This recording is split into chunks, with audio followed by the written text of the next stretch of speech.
పెళ్లి తర్వాత మౌని తనంతట తానుగా ఇచ్చిన కౌగిలి. ఇంకా ఆ కౌగిలికి పాఠాలు బోధించే పని ధీర తీసుకొని ప్రేమ పాఠాలు నేర్చుకున్నారు. తర్వాత ఆమెను కావలసినవి ఇంట్లో వాళ్ళకి షాపింగ్ చేసి ఎగ్జైటింగ్గా ట్రైన్ జర్నీ స్టార్ట్ చేశారు. మొత్తం మంచుకొండల మధ్యలో ట్రైన్ జర్నీ స్టార్ట్ అవ్వడంతో హ్యాపీగా ధీరో ఒళ్ళో కూర్చుని మౌని ఆ అందాలను చూస్తూ ఉంటే ఆమె అందాలను అతను చూస్తూ ఉన్నాడు. ఒకరిని ఒకరు అల్లుకొని అల్లరి చేశారు. అది వారి కోసమే ఉన్న స్పెషల్ క్యాబిన్. ఇద్దరూ అలసి భోజనం చేసి ఎప్పుడో అలసి అతని గుండెలపై పడుకుంది. నెమ్మదిగా ఆమెను బర్త్పై చేర్చి అతను వాష్రూమ్కి వెళ్ళడానికి క్యాబిన్ డోర్ లాక్ చేసి వాష్రూమ్కి వెళ్ళి బయటకు వస్తూ అక్కడ అనుమానంగా వేరే బోగిలోకి వెళుతున్న వ్యక్తులను చూశాడు. వెంటనే కంప్లైంట్ చేయడానికి వెళితే అక్కడ స్పృహ లేకుండా పడి ఉన్న పోలీస్ అధికారి కనిపించగా సిచ్యువేషన్ ఎస్టిమేట్ వేసి వెంటనే వివేక్కి కాల్ చేసి నెక్స్ట్ స్టేషన్కి పోలీసులతో రమ్మని చెప్పి ఆ వ్యక్తుల వైపు వెళ్ళాడు.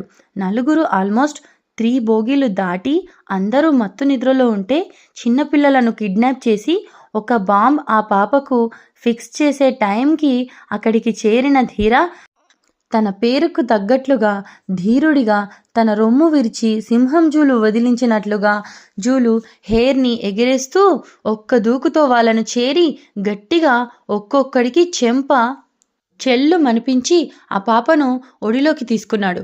పాప ఏడుపుకి బోగిలో అందరూ లేవటంతో ధీర తన చేతిలో పాపకు ముద్దు ఇచ్చి ఆ పాప కోసం పరితపిస్తున్న తల్లికి ఇచ్చి చిన్నారి సేఫ్ రా, ఇంక మీ సంగతి ఏంటి నాన్న, మర్యాదగా మీరు ఎవరో చెప్పి లొంగిపోతే బెటర్, లేకపోతే అంటూ ధీర అంటూ ఉంటే నలుగురిలో ఒకడు గట్టిగా నవ్వేసరికి మొత్తం ఒక 30 మంది ధీరాన్ని చుట్టుముట్టారు.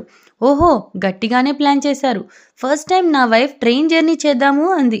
మరి ఆ జర్నీ మెమొరబుల్గా ఉంచకుండా ఏంటి ఈ డిస్టర్బెన్స్ అంటూ గట్టిగా ఎదురుగా ఉన్న వాడిని ఒక పంచ్ చేస్తే ముక్కు పగిలి బ్లడ్డే అంటూ వెనక నుండి ఎవరో వస్తే వాడి వైపు కూడా చూడకుండా పొట్టలో మోచేతితో గుద్దితే వాడు ట్రైన్ పైన వేలాడాడు.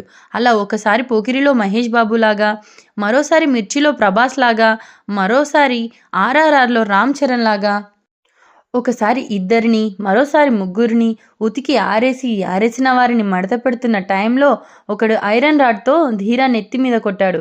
మరీ సినిమా హీరోలాగా కాకుండా మన సిరీస్ హీరోలాగా ఒక్కసారి తలను